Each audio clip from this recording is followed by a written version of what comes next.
We've been in partners with Portworx since the beginning of the Kubernetes journey at T-Mobile. We have reasonable scale, a couple hundred clusters, tens of thousands of nodes, and far more application teams than I can know independently. So really, it's getting out of their way. It's giving an ability to have self-service. It's an ability for them to trust and not have to interact with us, an ability for us to do maintenance and upkeep and not impact them at all. That's the velocity that we try to provide for our developers.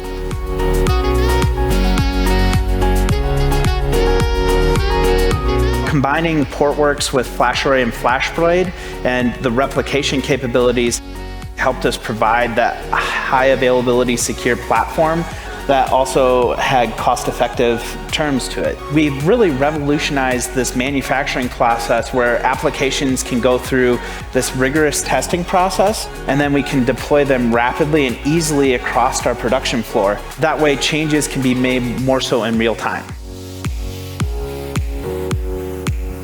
That was the basic reason we got into Portworx in the first place. Once you've got there, there's more value in the platform itself. So you've got the backup capabilities, the DR capabilities, the replication. Payments is considered a nationally critical infrastructure in many jurisdictions, and it's very heavily regulated. So we are looking for very high reliability. We cannot take any risks to those platforms. And the throughputs are huge. I mean, we're talking about millions of transactions and trillions of payments.